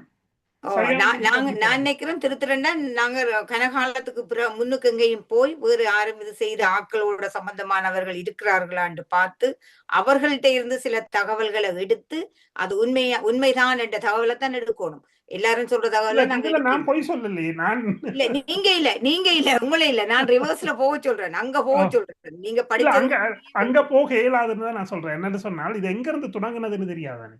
அப்ப தெரியாட்டி ஒன்றுமே செய்யலாது. என்ன தெரியாத ஒரு விஷயத்த வச்சுட்டு நாங்க அதை ஒரு பிழையான வழியில போய் கொண்டிருக்கீங்க. இந்த இடத்துல நீங்க பிழைச்சிங்கன்னு தெரியாட்டி அந்த பிழைச்ச இடத்தை கண்டுபிடிங்க. அப்படி என்ன கண்டுபிடிங்க, அது நல்ல விஷயம் இல்லையென்று நான் அதை விட சொல்ல. சரியான விஷயம் எங்களுக்கு தெரிஞ்சேன்னா எந்த இடத்துல பிழைச்சோம்னு தேவையில்ல தானே எங்களுக்கு. இப்ப இது வரைக்கும் நாங்க பிழையான வழியில வந்திருக்கோம். இனி சரியான வழியில போவோம்னு சொன்னா எந்த எப்படி நடைமுறைப்படுத்துறேன் பாடசாலையில அது கேள்வி. அதுதான் கேள்வி. இந்த பிழையான நடைமுறைப்படுத்துறது எப்படி என்று கேட்டீங்கன்னா அதுக்குள்ள பதில் என்னன்னா நாங்க இந்த உங்களோட சிலபஸ் டிசைன் பண்ற ஆட்கள் இருக்காங்க தானே, அவங்களோட கதைக்கணும். ஏண்டா அங்கட பரீட்சை மாற்றக்கூடாதோ ஏண்டா அது பிள்ளைகளுக்கு குறைக்கும். அப்ப நாங்க அந்த சிலபஸ் கிரியேட் பண்றவங்க கிட்ட தான் இந்த கேள்விகள் இந்த இந்த இந்த திருத்தங்களை கொண்டு போவோம். நான் நம்ப இல்லையா அந்த சிலபஸ வடிவமைச்சு செய்கிறவைகள் எல்லாம் இந்த திருத்தங்களை எல்லாம் இப்போதைக்கு அதை ஏற்றுக்கொண்டு செய்யலாம் என்று சொல்லி நடைமுறைக்கு வருவினம் என்று அவை ஒரு குறிப்பிட்ட அளவுக்கு அவையோட சிலபஸ்களை புத்தக வடிவத்துல எல்லாத்தையும் பிரிண்டில் வச்சிருப்பினோம். அந்த அதுகள் எல்லாம் இவ்வளவு காலத்துக்கு நீடிச்சு போகும் என்றதை பார்த்து அதுக்கு பின்னாலதான் அப்படி ஏதாவது ஒரு மாற்றத்தை செய்யலாமே தவிர செய்யறதுக்கு இவ்வளவு தூரம் வரையணும்ன்றது எனக்கு தெரியாது. ஏன்னா எல்லாரும் அதே இடத்துல நிக்க போயினோம். அதற்கான முயற்சியை தான் சார் செய்து கொண்டிருக்கிறார். நீங்க ஏதாவது ஒரு வழியில அதை எடுத்து இந்த தமிழ் கற்பிக்கிற எல்லா நிறுவனங்களுக்குள்ளேயும் சென்று அதை நீங்க சரியான தகவலை கொடுப்பீங்களா இருந்தா இந்த நூற்பாக்களையும் அதுக்குரிய விளக்கங்களையும் அதுல கூறப்பட்ட விஷயங்களையும் சொல்லி இது இப்படித்தான் உங்களோட அந்த இவங்க இருக்கிறாங்க தானே என்ன அந்த எக்ஸாம் இங்க இருக்கிறாங்களே என்ன 2 குரூப் இருக்கு என்ன அது ரெண்டு இல்ல இப்ப அது நிறைய இருக்குது. நிறைய நீங்க எண்ணிக்கொண்டு போகலாம், நிறைய இருக்குது. ஓகே, அதுல உள்ள ஒரு குரூப் ஆக்களோட நான் கழிச்சினான். அவங்களுக்கு நான் என்ன சொன்னேன் சொன்னால், நீங்க முதலாவது தமிழ்ல தொல்காப்பியத்துல நூன்மரபு, மொழிமரபு, பிறப்பியல், மற்றது மரபியல், இந்த 4ஐயும் ஸ்கூல்ல படிப்பிக்கிற டீச்சர்ஸ்மாருக்கு முதல்ல நீங்க படிப்பிச்சுட்டு அதுக்கு ஒரு எக்ஸாம் வச்சு அதுக்கு ஒரு சர்டிஃபிகேஷனை கொடுங்க டீச்சர்மாருக்கு. அந்த சர்டிஃபிகேட்டை வச்சு கொண்டு இருந்தீங்கன்னா அந்த டீச்சர்ஸ்மாருக்கும் விளங்கும் தாங்க என்ன படிப்பிக்க போறான்னு சொல்லி அவங்களுக்கு ஒரு அத்தாரிட்டி மாதிரி இருக்கும். அதுல இருந்து கொண்டு அவங்க படிப்பிச்சாங்கன்னா நல்லா இருக்கும்னு சொன்னா அது அவங்க ஏற்றுக்கொண்டவங்க. அதனால அது இப்ப நீங்க சொன்ன மாதிரி இந்த 4-5 குரூப் எல்லா குரூப்லையும் கிடைக்கும். பாப்போம், அதை நாங்க முயற்சி பண்ணுவோம். இதுல அந்த எழுத்துக்கள் வந்து வேற இன்னும் ஒரு ஆள் இது செய்த ஒரு தமிழறிஞர் ஒரு ஆள் சொன்னவே 30 எழுத்துக்கள் தான் அவைகளும் சொன்னவே. 247 இல்லை 30 எழுத்துக்கள் தான் சொல்லி நான் கேள்விப்பட்டேன். மற்றது இன்னொன்று நீங்க சொன்னீங்க இப்ப விகுதி என்று சொன்னீங்கள் தானே, அதுல அந்த விகுதி என்றது அந்த முடிகிற இதைத்தானே சொல்றது இல்லையோ? இல்ல, விகுதின்றது முடிகிறது தான். இந்த எழுத்துக்கள் முடியுது தானே, அந்த இப்ப கா அந்த முடியுது தானே. ஓம். அப்ப அதனாலதான் அவங்க அதை விகுதி அல்லது நாங்க ஒளியனே சொல்லலாம், அதுல பிரச்சனை இல்லை. ஏனண்டா முடிகிறதுன்னு சொன்னா அதுக்கு ஒரு தொடக்கம் இருக்கு. இப்ப ஒற்றை கொம்பு வரைக்குள்ள கோண்டு வந்தா அது பகுதியா இல்ல வரும் பிறகு இல்ல நாங்க ஒளியனே சொல்லலாம். ஆனால் சொல்லலாம், இந்த தொல்காப்பியர் அப்படிதான் சொல்லி கொண்டு வரார். அதனால அதை நீங்க சொன்ன மாதிரி இந்த இப்ப திடீர்னு நீங்க பிள்ளைகளுக்கு மாத்த போனால் அங்க எக்ஸாம்ல கேள்வி கேட்டாங்கன்னா பிள்ளையா ஆன்சர் பண்ணிடும். 30 இன்னொரு விஷயம் சார், இன்னொரு விஷயம், இப்ப எல்லா பல்கலைக்கழகங்கள்லயும் 40-50 வருஷங்களுக்கு முந்தி இருந்தே எங்களுடைய தலை சிறந்த தமிழ் விரிவுரையாளர்கள், பேராசிரியர்கள் எல்லாம் இருந்திருக்கிறார்கள், கற்றிருக்கிறோம். அவர்கள் யாராவது இப்படி ஒரு வசனத்தை ஒரு காலத்திலையும் பாவிச்சதான் நான் கேள்விப்படையில. எனக்கு பின்னால முன்னால படிச்சாக்கள் கேள்விப்பட்டாங்களா தெரியா. யாழ்ப்பாண பல்கலைக்கழகத்துல இருந்த தமிழ் பேராசிரியர்கள் அதி சிறந்தவர்கள், அப்படிப்பட்டவர்கள்ட்ட இருந்தே ஒரு வசனத்தை நாங்க கேட்க இல்லைன்றதான் நான் சொல்றது. என்ன அவர்கள் அந்த அப்படி தெரிஞ்சிருந்தால் அல்லது அந்த விடயங்கள் இப்படித்தான் இருக்குதுன்னு இருந்திருந்தால் சில வேளையில நாங்க இந்த இதுகள் அசைன்மெண்ட்டுகள் செய்து கொடுக்கும் போது அந்த விஷயங்கள் எங்களுக்கு மேலதிகமா சொல்லி இருக்கலாம். ஆனா நாங்களும் இதே மாதிரி தான் செய்திருப்போம், அவர்களும் அதே மாதிரி தான் எங்களுக்கு கற்பித்திருக்கிறார்கள். அப்ப அங்க எல்லாம் நீங்க சொன்ன மாதிரிதான், நீங்க சொன்ன மாதிரிதான் அங்க நான் எந்த பேக்ரவுண்ட் தமிழ், அதாவது நான் தமிழ் நானா ஆர்வமா படிக்கிறேன், எனக்கு தமிழ் பட்டயமோ ஏதோ ஒன்றும் இல்லை. ஆனால் இப்ப நீங்க சொன்ன ப்ரொஃபஸர் மாதிரிலாம் தமிழ்லயே பிஹெச்டி எல்லாம் செய்தாக்களா இருப்பாங்க. ஆனால் நான் தொல்காப்பியத்தை மீறி என்னால போகையிலாத நான் நினைக்கிறேன். தொல்காப்பியம், நன்னூல், இதுகள் தான் எங்கட இலக்கணம். இதை மீறி போறது அப்படியேண்டா சார். நீங்க இப்படி செய்யுங்க, நீங்க சொன்ன மாதிரி நீங்க இந்த விஷயத்தை எடுத்து நீங்க முன்னெடுத்து செய்ய போறீங்கன்னு சொன்னா நீங்க தான் அதுக்குள்ள போக வேணும். ஆனா இங்க இருக்கிற எல்லா கல்வி நிறுவனங்களோடையும் எப்படி தொடர்பு கொள்வீங்கன்றது எனக்கு தெரியாது. நீங்க அதை தொடர்பு கொண்டு அவர்கள் எல்லோருக்கும் முதலில தெளிவுபடுத்துங்க, எல்லோருக்கும் தெளிவுபடுத்துங்க. அப்பதான் ஒருமிக்க இது திரும்ப சரியான முறையில வரும். இல்லாட்டி ஒரு பகுதியினர் அதை அக்செப்ட் பண்ணி கொண்டு தாங்க செய்கிறோம் என்று சொல்லி ஏற்றுக்கொண்டு அவங்க செய்ய வந்தால் மற்ற பகுதி பழைய மாதிரியே தான் போய் கொண்டிருக்கும். அப்படி என்றால் இந்த இப்ப இப்ப இருக்கிற முழு இலங்கை இலங்கை இந்தியா இலங்கை எல்லாத்தையும் தான் நீங்க அப்படி என்ன சேர்க்க வேணும் என்ன தமிழ் மொழியே எல்லா அந்த நாடுகள் இருக்கிற மக்கள் தான் கூட கற்கிறார்கள்.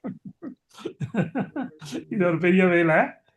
அதைத்தான் நான் சொல்றேன். ஏனெண்டா ஒரு இடத்துல நீங்க செய்தீங்களா இருந்தா அந்த ஒரு சிறு விஷயம்தான் அவ்விடத்துல செய்யப்படும். அப்போ ஒரு பகுதியினர் மட்டும்தான் அதை அக்செப்ட் பண்ணி ஏற்றுக்கொண்டு நீங்க சொல்றது எனக்கு வடிவா புரியுது.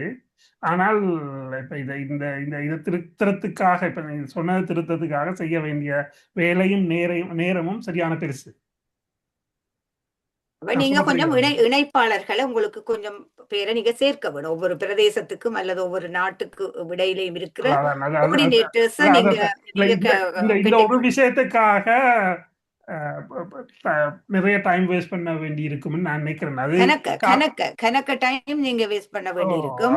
அதை விட சில முக்கியமான வேலைகள் நான் இப்ப செய்து கொண்டிருக்கேன். நான் தொல்காப்பிய ஏஐ மாடல் இருக்கு தானே, அதுக்கு தொல்காப்பியத்துக்கு ஒரு ஏஐ மாடலும் நான் கிரியேட் பண்ணி கொண்டிருக்கிறேன். அதே மாதிரி எங்களை வரலாற்றை விளங்கப்படுத்துறதுக்கு விர்ச்சுவல் ரியாலிட்டியில் ஒரு விர்ச்சுவல் மியூசியம் செய்து கொண்டிருக்கிறேன். இதுக்கெல்லாம் எனக்கு போகிற நேரம் எக்கச்சக்கமான நேரம் போகுது. இப்போ இந்த விஷயங்கள்ல நான் மெனக்கிறதுல அவ்வளவு எனக்கு ஆர்வம் இல்லை. நான் சொல்லக்குள்ள இப்படி சொல்லிட்டு போயிடுவேன். யாரும் அங்கால எடுத்து செய்யட்டும். எனக்கு இதுகள்ல இப்ப இதுதான் நான் சொல்றது, இதுதான் எந்த கருத்து. விரும்பினாக்கள் எடுக்கலாம், இல்ல விரும்பினாக்கள் எடுத்தாலும் சார் அதை மாற்றத்துக்கோ அல்லது அதுல ஒரு மாற்றம் காண்பதற்கோ நான் சொன்ன மாதிரி இப்படியான மட்டங்கள் அதுக்கு எனக்கு நேரம் இல்லைன்னு நான் சொல்றேன். அது உண்மையா அது செய்யல. அது செய்யறது ஒரு இந்த உலகத்தையே இணைச்சு நாங்க செய்யணும்ன்ற ஒரு விஷயம் வரைக்குள்ள ஒருவரால செய்யறது கஷ்டம். மற்ற நிறுவனங்கள்ட்ட நீங்க எங்களுக்கு ஒரு அரசாங்கம் இருந்துச்சு என்றால் அந்த நிலைமை ஈஸியா இருக்கு. இப்ப அரசாங்கத்திட்ட சொன்னா அரசாங்கம் மிச்ச வேலை செய்யும். என்ன கட்டாயம். அப்ப முதல் இருந்த மாதிரி எங்களுக்கு ஒரு அரசாங்கம் இருந்தா அது எங்களுக்கு அப்படி ஒரு இதுகள் இல்லாதபடியா நாங்க இதுகளை எடுத்துக்கொண்டு செயற்படுத்துறதுன்றது ஒரு கொஞ்சம் கஷ்டம் தான். ஆனா நாங்க பழைய மாதிரியே இதைத்தான் நாங்க செய்ய வேண்டிய நிலைக்கு இருக்கிறோம் இப்போதைக்கு. ஏன்னா நீங்க செய்யலாம், ஆனா நீங்க புரிஞ்சு கொண்டீங்கன்னா சரி, அவ்வளவுதான் முக்கியம். இப்ப நீங்க சொல்றத நாங்க ஏற்றுக்கொள்றோம் சார், இல்லைன்னு சொல்லல. இது எவ்வளவு தூரம் நடைமுறைப்படுத்துறது அதான் இருக்கிற பிரச்சனை. நடைமுறையில சிக்கல் இருக்குன்றது எனக்கு தெரியும். தெரியாத வரைக்கும் பரவாயில்ல. இப்ப தெரிஞ்சா பிறகு அது டபுளா வந்துடும். இப்ப இன்னொரு சிக்கல் பெருசா இருக்குது. ஆனா இப்ப தமிழ் பள்ளிக்கூடத்துல படிப்பிக்கிறவ என்னென்றால் அதே ஒரு கேள்வியாவே கேட்கலாம். இப்ப எங்களுக்கு அது விளங்கிடுதுன்னு சொன்னா நாங்கள் அதுக்குரிய விளக்கத்தை அவையிட்டே கேட்கலாம். இப்ப ஏன் அப்படி வர வேணுமாண்டி, இப்ப அது உண்மையா சரியாக வந்துட்டுதுன்னு சொன்னா இப்ப இவர் விளங்கப்படுத்தின மாதிரி அவைகள்ட்ட கேட்டு அந்த சிலபஸை அல்லது அந்த பாட விதானம் அந்த அவைகள் செய்யற அவையில கொண்டு திருத்தலாம். என்ன கேட்டு அது ஒரு மீட்டிங் மாதிரி வச்சு டீச்சர்ஸ் கதைச்சு அதை கொண்டு வரலாம் ஒரு இதா. அது நினைக்கிறேன் சாதாரணமா செமினார்களே தடபடன்னு ஒரு நாள்ல 7-8 மணித்தியாலத்தை போட்டு இறுக்கித்தான் செமினார்களே நடத்தப்படுகிறது இந்த நாடுகள்ல. அப்படி இருக்கும்போது இப்படியான விஷயங்களை எடுத்து முன்னெடுத்து கொண்டு போய் அந்த சிலபஸ்காரரோட கதைச்சு அந்த சிலபஸை மாற்றும் போது அதுக்குள்ளத நடைமுறைப்படுத்துறன்றது, அதாவது அதுல எல்லாம் எத்தனையோ வகையான முகாமைத்துவம் இருக்குது, மேனேஜ்மெண்ட் இருக்குது. அப்ப அதை நாங்க பகுதியா தான் அறிஞ்சு அதில் செயற்படுத்தலாம். என்னது வெளிநாட்டுக்காரர் எல்லாம் கேக்குள்ள எத்தனை எழுத்துல 240 எழுதுனா வாயில கைய வைக்கணும். எல்லாருமே ஏன் சைனீஸ்ல கூட தானே 300க்கு மேல தானே? 300 இல்ல, அவங்ககிட்ட 6000. ஆனா அது அவங்களுக்கு தெரியும். அதான் நான் சொன்னேன், லோகிராஃபிக்னு சொல்றது தானே. அப்ப அவங்க ஒவ்வொரு ஒரு பொருளுக்கு ஒரு சொல். மரம் இப்ப பாருங்க, நான் வரைஞ்சி காட்டுறேன். இந்த ஸ்கிரீன் தெரியுதா உங்களுக்கு? இல்ல, அது 95 நூட்பா மட்டும்தான் தெரியுது. 95 நூட்பாவா? எனக்கு அப்படித்தான் தெரியுது, மற்றவங்களுக்கு அப்படியோ தெரியல. சில மாறி இல்லை.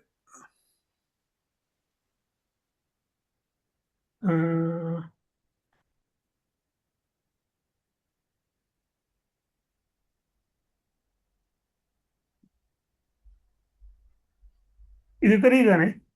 இல்ல இல்ல இது ஒண்ணும் இன்னும் சேவ் பண்ணல. என்ன தெரியுது இப்ப? நீங்க சேவல் இல்ல. ஒன்றும் செய்ய வேண்டியா? ஓகே.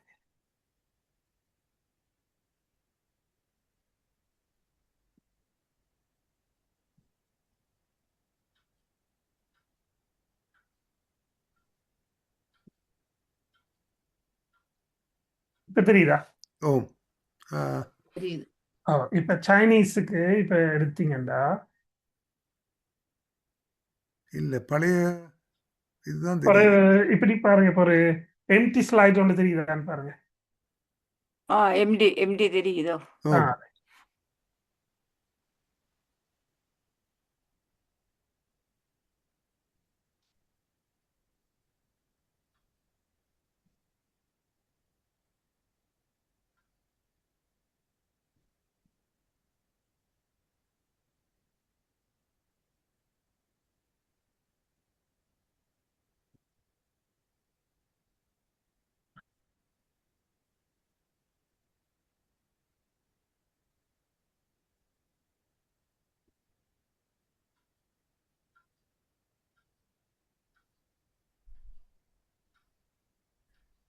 இப்படி இப்படி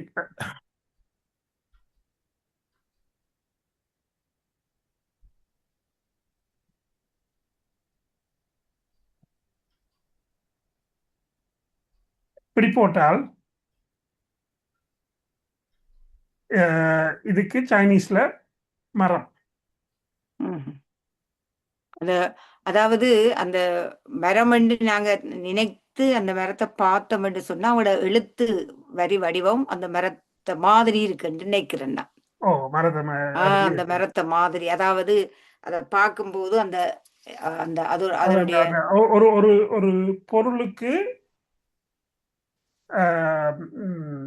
ஒரு ஒரு பொருளுக்கு ஒரு ஒரு ஒரு எழுத்து. மரம் இது மட்டும்தான். இதுதான் மரம். இப்ப ஆனா இது இது இலகுவா இருக்கும் சார். அவங்களுக்கு இப்ப எங்களுக்கு மரம் சொன்னா நாங்க 3 எழுத்தை சேர்த்து தான் எழுத வேணும். இப்ப இப்படி போட்டா இது காடு. அவங்களுக்கு இது ஒரு காடு. அப்ப இது இது பரவாயில்ல. இது இலகுதான். ஆனா இந்த பார்க்க இலகுதான். ஆனா யோசிச்சு பாருங்க, 6000 எழுத்துக்கள் முதல்ல இருந்து 60,000 எழுத்துக்கள் அதை மாவசேத்தும் குறைச்சி 6000 கொண்டு வந்தவர். அப்ப ஏதாவது ஒரு புது சொல் ஒன்று வந்துருச்சுன்னு சொல்லுங்க. இப்ப பாருங்க, தொலைக்காட்சின்னு வந்துட்டு, டிவி வந்துட்டு. இப்ப டிவிக்கு இவங்ககிட்ட எழுத்து இல்லை. ஏன்னா இவங்க அப்ப இவங்க என்ன செய்யணும்? டிவிக்கு ஒன்று இது மாதிரி ஒன்று உருவாக்கணும். அப்படி இல்லை, டிவின்டே சொல்லணும். டிவின்னு சொல்லி ஒரு எழுத்தை உருவாக்கிட்டு டிவின்டே சொல்லணும். இப்போ இவங்க அதான் செய்யறாங்க. டிவியை டிவின்டே சொல்றாங்க. அதுக்குரிய ஏதாவது ஒரு எழுத்து ஒன்று உருவாக்கி கொள்றாங்க. ஆனா நாங்க அப்படி இல்லை. டிவின்னு வந்தோன்னே டிவி என்றா என்ன? டெலிவிஷன். டெலின்னா தூரம், விஷன் என்றா பார்வை, தொலை காட்சி என்று நாங்க மாற்றிக்கொள்றோம். அப்ப எங்கட தமிழ்ல உள்ள பெருமை அதான். எந்த ஒரு புது விஷயங்கள் வந்தாலும், அது யார் கண்டுபிடிச்சிருந்தாலும் அதுக்குரிய ஒரு தமிழ் சொல்ல எங்களால் உருவாக்கிடும். இந்த மொழிகளால் உருவாக்கிறார். ஒவ்வொன்று உருவாக்குறா எழுத்துக்களை கூட்டிக் கொண்டே போகணும் அவங்க. அப்ப இப்ப சைனீஸ் ஜப்பானீஸ்ல பிஹெச்டி அந்த லாங்குவேஜ்ல பிஹெச்டி செய்த ஒரு ஆள் கூட புதுசா ஏதாவது வந்துருச்சுன்னா அதை அவர் அந்த எழுத்தை பாடமாக்கணும். அப்ப வர வர எழுத்துக்கள் கூட்டிக்கொண்டு போகுமே ஒரே அளவு இருக்காது. இப்ப எங்கடா அப்படி இல்லை. இருக்கிற அந்த 30 எழுத்துக்களை வச்சுக்கொண்டு நாங்க இவ்வளவு பெரிய காரியங்களை செய்வோம். இங்கிலீஷ்ல கூட ஒரு புது வந்துருச்சு என்றால் வேற. இப்ப பாருங்க, கறிக்கு கறின்னு தான் சொல்றாங்க. ஏன்னா அவங்களால உருவாக்க முடியல. சின்ன படகை கட்டுமராங்கன்னு சொல்றாங்க. ஏன்னா அவங்களால உருவாக்க முடியல. நாங்க வச்ச பேர் தான் கட்டுமரம். ஆனா நாங்க அப்படி இல்லை. கட்டுமரம் என்றால் அதுக்கு கருத்து இருக்கு. அவர் மரங்களை சேர்த்து கட்டினதுதான் கட்டுமரம். அப்ப அதான் தமிழுக்கும் மற்ற மொழிகளுக்கும் உள்ள வித்தியாசம். அப்ப தமிழ் அப்ப அதைத்தான் நான் சொல்ல வரேன். தமிழுக்கு எவ்வளவோ பெருமைகள் இருக்கு. இந்த பெருமைகளை நாங்க இப்ப நான் எங்கட ஆசிரியர் மாதிரியோ யூனிவர்சிட்டி ப்ரொஃபஸர் மாதிரியோ கூட சொல்லல.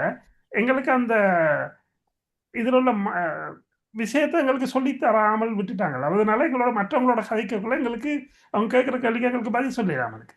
இப்ப உங்களுக்கு சொல்லி தந்திருப்பாங்க, முச்சங்கம் இருந்ததுன்னு சொல்லி. தமிழுக்கு 3 சங்கம் இருந்தது சொல்லி கொடுத்துருப்பாங்க. அப்ப அதை நம்பித்தான் நாங்க படிச்சிருப்போம். முதல் சங்கம், இடைச்சங்கம், கடைச்சங்கம். முதல் சங்கம் எப்ப இருந்தது? அது கடல் கோளுக்கு முன்னுக்கு இருந்ததுன்னு தான் நான் நினைக்கிறேன். அது 2000 இந்த வருடங்களுக்கு முந்தியது. 4500 வருஷங்களுக்கு முதல்ல முந்தியது, முந்தியது. கிறிஸ்துவுக்கு முன். ஓ, கிறிஸ்துக்கு முன் 4000. ம். இடைச்சங்கம் கிறிஸ்துக்கு முன் 3000. ம். இடைச்சங்கம் தான் இந்த என்று சொல்லி எங்களுக்கு சொல்லி தந்திருக்கிறாங்க. ம். அப்ப இது எங்க இருந்தது, எங்க இதுக்கு ஆதாரம் எங்க தேடி பார்த்தால் ஆதாரம் 7ஆம் நூற்றாண்டுல எழுதின இறையனால் அகப்பொருளுரையில இருக்குது.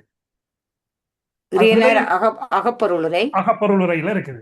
அதுல எப்படி இருக்குன்னா இந்த வருஷத்தையும் சொல்லி அந்த வருஷத்துல எத்தனை மன்னர்கள் இருந்தாங்க அவ்வளவு காலத்திலையும், எத்தனை புலவர்கள் இருந்தாங்க என்ற ஒவ்வொன்றையும் வருஷப்படுத்தி சொல்லுது. அப்போ ஒரு 4000 வருஷத்துக்கு இருந்த அரசர்கள் ஒரு 9 பேர்ல பேர் தான் இருக்கு, 10 பேர்ட புலவர்கள்ட பேர் தான் இருக்குது. அப்ப பாருங்க, ஒரு 5000 வருஷத்துக்கு முதல்ல இருந்த ஒரு சம்பவத்தை 6ஆம் நூற்றாண்டுல எழுதுறாங்கன்னு சொன்னால் இதை நீங்க நம்புவீங்களா? கொஞ்சம் கஷ்டம். நாங்க இவ்வளவு காலம் நம்பிக்கொண்டுதான் வரோம்.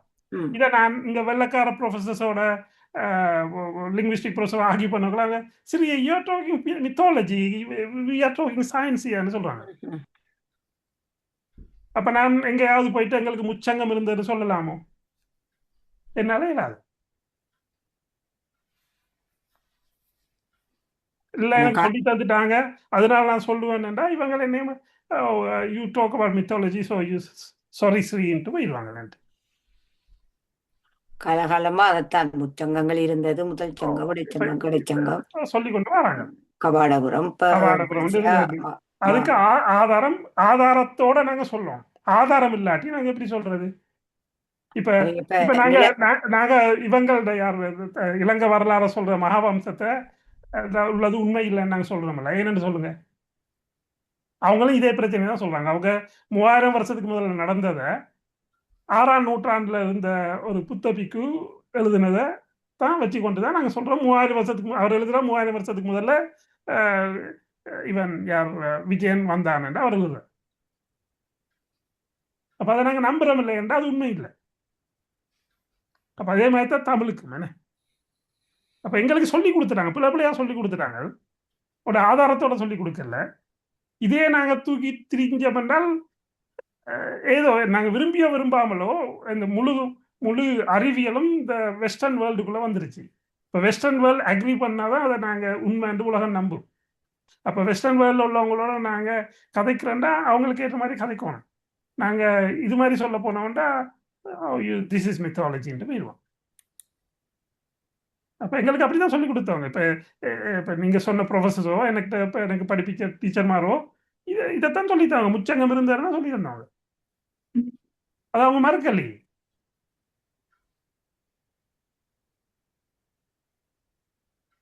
இதுகள் நாங்க ப்ராக்டிக்கலா ஏண்டா தமிழுக்குண்டே சரியான நிறைய விஷயங்கள் தமிழுக்கு இருக்கு. நாங்க பெருமைப்பட வேண்டிய விஷயம். இப்ப நான் சொன்னதுன்னா பெருமைப்பட வேண்டிய விஷயங்கள் ஆதாரத்தோட நாங்க ப்ரூவ் பண்ணலாம்.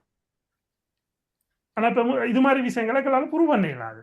அப்ப இது மாதிரி விஷயங்களை நாங்க தவிர்த்துட்டு சரியா போனா தான் நாங்க இந்த வெஸ்டர்ன் வேர்ல்டோட எங்கட தமிழ் இவ்வளவு முக்கியம். நான் சொன்னேன் முதல்ல சொன்னேன் இந்த என்ன ஃபாதர் ஆஃப் லிங்குவிஸ்டிக்ண்டா தொல்காப்பியரும் நாங்கள் கொண்டு வரணும், இந்த உலகமே அப்படி சொல்லணும்டா நாங்கள் அதுக்கேற்ற மாதிரி வேலை செய்தாதான் நாங்கள் கொண்டு வரலாம். அவங்க அதை சொல்ல மட்டும் எங்கட எங்க ஜென்ரேஷன் கூட அதை ஏற்றுக்கொள்ளாது. கடல்கோள்களால தான் அது சங்கங்கள் இல்லாமல் போனது. அதுல ஏதோ கொஞ்சம் தேடி எடுத்திருக்கிறோம் சொல்றாங்க. ஆதாரங்கள் எடுத்தபடியா தான் இருந்ததுன்றதுக்கு தாங்க ப்ரூவ் பண்றோம். அது என்ன ஆதாரம் தெரியும், உண்மையா தெரியல. இல்ல அவங்க ஆதாரம் எடுக்கல. இதுவரைக்கும் கடல்ல இறங்கி ஆய்வு செய்த ஒரிசா பாலுவை தவிர வேற ஒருத்தரும் கடல்ல இறங்கி ஆய்வு செய்யல. இப்ப கிட்டடியில தான் மதுரை பல்கலைக்கழகம் அந்த பூம்புகார் ஒன்று இருக்குன்னு சொல்லி அதுவும் என்ன கப்பல்ல இருந்து கொண்டு சோனா வேஸை கீழே அனுப்பி அதுல இருந்து வர்ற எக்கோவை வச்சு கொண்டு இது கீழே ஒரு ஸ்ட்ரக்சர் இருக்குது, அது ஒரு நகரமா இருக்கலாம் என்று சொன்னவங்க. ஆனா இறங்கி ஆய்வு செய்யலை. அதுக்கு இது சம்பந்தமா கடல் கோளோ அல்லது முதல் நகரம் இருக்கோன்றதுக்கு இதுவரைக்கும் யாருமே ஆய்வு செய்யலை. ஒரிசா பாலு மெனக்கெட்டவர், ஆனால் அதை அவங்க விடலை. அப்போ அதனால எங்களுக்கு சயின்டிஃபிக்கான ஆதாரங்கள் எங்கேயுமே கிடைக்கல இது வரைக்கும். சிலப்பதிகாரத்துல பூம்புகார் இருக்குது தானே? ஓ, சிலப்பதிகாரத்தில் இருக்குது. அது அந்த பூம்புகார் தான் எங்க என்று கேட்டா அந்த பூம்புகார் தான் கடலுக்குள்ள போயிட்டுது. சிலப்பதிகாரத்திலே சொல்லப்படுது கடலுக்குள்ள போயிட்டுது. ஆனா அதைத்தான் இவங்க இறங்கி போய் பார்த்துல அதை உண்மை ப்ரூவ் பண்ணணும். அப்பதான் நீ சயின்ஸ் ஏற்றுக்கொள்ளும். அப்ப அதை ஒருத்தர் செய்யறாங்க. ஏனென்றால் எங்களுக்கு இந்த ஒரு அரசாங்கம் இல்லை. அதுதான் அந்த பிரச்சனை. அப்ப அதனால நாங்க அவங்க செய்ய மட்டும் நாங்க பார்த்து கொண்டு இருந்தா நாங்க செத்து போயிடுவோம். அதனால எங்களால் இருக்கிற காலத்துல எங்களால் எண்ணத்தை வச்சுக்கொண்டு இந்த வெஸ்டர்ன் வேர்ல்டுக்கு நாங்க ப்ரூவ் பண்ணி தமிழ் இவ்வளவு செம்மையானது என்று சொல்லி அவங்களை ஏற்றுக்கொள்ள வைக்கணும்னா நாங்க ஆதாரத்தோட போகணும். அப்ப எங்களுக்கு இருக்கிற ஆதாரங்களே போதும் அதை ப்ரூவ் பண்றதுக்கு. ஆனா அதை எடுத்துக்கொண்டு போகணும். அந்த வேலையை நான் செய்து கொண்டு இருக்கிறேன். ஆனால் இதுதான் அந்த அந்த மித்தாலஜிகளை விட்டுட்டு வரணும். ஆனால் இந்த மித்தாலஜியோட சேர்த்தா எங்களுக்கு படிப்பிச்சு வச்சிருக்காங்க. அப்ப இது ஏன் அவங்க படிப்பிச்சாங்கன்னு கேட்டா அதுக்கு எனக்கு தெரியாது. ஏன் அவங்க படிப்பிச்சாங்க உண்மையில் தெரியாது, எங்களுக்கும் தெரியாது, என்னத்துக்கிட்ட தெரியாது. இப்ப பாருங்க, இப்ப நான் இவரோட எல்லாம் யார் ப்ரொஃபசர் கிருஷ்ணதாஸ், சண்முகதாஸ், ப்ரொஃபசர் மனோன்மணி, மனோன்மணி, அவங்களோட நாங்க ஆர்கியூ பண்ணி கழிச்சிருக்கிறேன். அவங்ககிட்ட கேட்டாலும் அவங்களும் என்ன சரி செய்யறது தான் நாங்க படிச்சது தானே உங்களுக்கு சொல்லி தரலாம்னு அவங்க சொல்றாங்க. மற்றது எங்களது யாழ்ப்பாண மட்டக்களப்பு பேரதனிய பல்கலைக்கழகத்தில் உள்ள தமிழ் பேராசிரியர்கள் இன்னொரு பிரச்சனை என்னன்னா அவங்க தமிழ்ன்றதை விட திராவிடம் என்றதை தான் தூக்கி பிடிக்கிறாங்க. தமிழ் ஒரு திராவிட மொழியில தான் இன்னும் சொல்லி கொண்டிருக்காங்க. அது இன்னொரு பெரிய பிரச்சனை. திராவிடம், நான் அதை உங்களுக்கு சொல்லியிருப்பேன் நினைக்கிறேன். திராவிட மொழின்னு சொன்னதால எங்களுக்கு வந்த பிரச்சனை இப்ப தமிழ் என்றதுக்கு முதலே தெலுங்கு உருவாகிட்டு, அதுக்கு முதலே கன்னடம் உருவாகிட்டு, அதுக்கு முதல்ல புரோட்டோ டிராவிடியன் ஒரு லாங்குவேஜ் இருந்ததுன்னு சொல்ல வந்துட்டாங்க. இப்ப எங்களை ஒரு தங்கச்சி மொழி ஆக்கி விட்டாங்க. ஏன்னா திராவிடம். அப்ப எங்கட ப்ரொஃபசர்ஸ் முழுக்க திராவிடம் திராவிடம் இன்னும் அப்படிதான் சொல்லி கொண்டிருக்காங்க. இதெல்லாம் தெரிஞ்சு கொண்டே விடுற பிள்ளைகள் தான். நன்றி சார். இவ்வளவு நேரம் இந்த இதுகளை கலைச்சு நாங்க உங்களோட கொஞ்சம் தெளிவுகள் வந்திருக்குது. பிரச்சனை இல்லை, நீங்க உங்களோட விஷயங்களை நீங்க தொடர்ந்து செய்யுங்க. நன்றி நன்றி நன்றி நன்றி. ஓகே, நிப்பாட்டுவோமா? அப்ப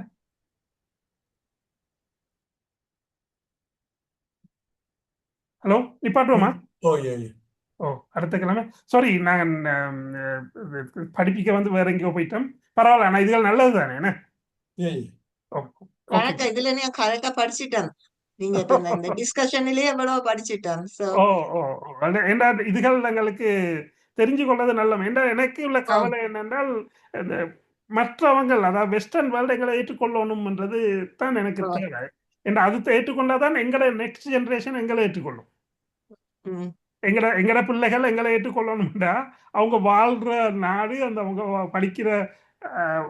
படிப்பிக்கிற ஆசிரியர்மார் எங்களை ஏற்றுக்கொள்ளும். அப்ப அதுக்கு நாங்க என்ன செய்யணும்ன்றதுதான் ஒரு முக்கியமான ஒரு விஷயமா இருக்குது. அப்ப அதுக்கு நாங்க ஆதாரங்களோட போகணும். அதுக்கு எங்களுக்கு இப்படிதான் சொல்லி தந்துட்டாங்க, நாங்க அப்படிதான் போவோம்னு சொன்னா அது கஷ்டம். உங்களுடைய சேவைக்கு மிக்க மிக்க நன்றி. ஓகே.